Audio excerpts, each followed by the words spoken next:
Chaldean Oracles. Through highly metaphysical interpretations of Plato, particularly the Timaeus and Parmenids, later Neoplatonists believed it possible to arrive at a complete understanding of divine truth, held to be cryptically revealed by the gods themselves through the so-called theologians, the inspired authors of the Orphic poems and the Chaldean Oracles. The Chaldean Oracles, a work attributed to Zoroaster, and said to have been revealed to Julian the Theurgist, also known as the Chaldean. The Chaldean Oracles, of which only fragments are preserved, is a theosophical text in verse composed in the 2nd century AD, that combined Platonic elements with Persian or Babylonian creeds. Though its influence is underplayed by modern scholars, it was regarded by the later Neoplatonists as a sacred text, sometimes, even above Plato himself. Proclus would have withdrawn all books from circulation except the Timaeus and the Chaldean Oracles, to prevent them from harming the uneducated.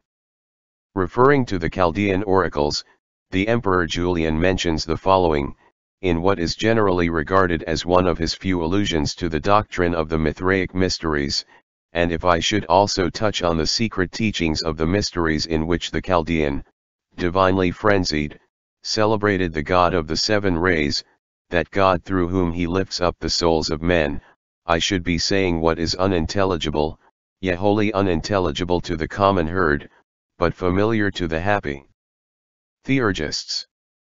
86. The doctrine of the Chaldean Oracles spoke of emanations from the Father, equated with fire, and of triadic entities. The highest entities mentioned in the oracles are an absolutely transcendent first paternal intellect. A second demiurgic intellect, proceeds from the Father and knows the cosmos as well as himself. Within the first intellect, a female power, Hecate, produces or is the mediating world soul. At the bottom end of the all lies matter, made by the demiurge. The world is a foul tomb and a form which the higher human soul must escape, shedding the lower soul's vehicle or garment, acquired during its descent through the stars and planets. Ascetic conduct and correct ritual will free the soul from the astrological confines of fate, and defend it against the demonic powers who fill the realm between gods and mortals.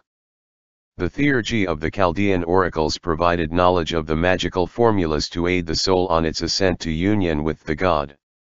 Some scholars claim that the theory of the passage of the soul through the 7 heavens was known to Numnius, who transmitted it to Porphyry.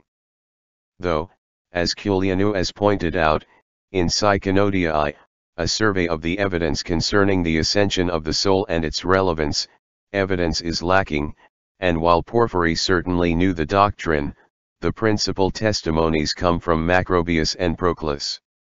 87. According to Proclus, the vehicle of every particular soul descends by the addition of vestures increasingly material, and ascends in company with the soul through divestment of all that is material and recovery of its proper form, after the analogy of the soul which makes use of it, for the soul descends by the acquisition of irrational principles of life, and ascends by putting off all those faculties tending to temporal process with which it was invested in its descent, and becoming clean and bare of all such faculties as serve the uses of the process.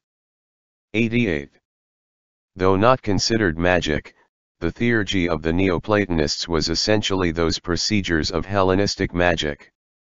Its aim was that outlined in the Hermetic treatise, the Asclepius, that is, the incarnation of a divine power or spirit, either into a material object, such as a statue, or a human being, to bring the subject under a state of prophetic ecstasy. The practice was justified by the idea, first, that each part of the universe reflects every other part, and secondly, that the whole material world is the reflection of the invisible divine powers. Such that, resulting from the network of forces or sympathies linking image to archetype, manipulation of the appropriate material object that corresponds to a divine power, brings the theurgist into contact with it. The principle also justified the production of long lists of stones, plants, animals, expressing the power of the 7 planets, and substantiated the belief that the sympathy linking all parts of the universe allowed the magician to attract the power of the divine spheres. 89.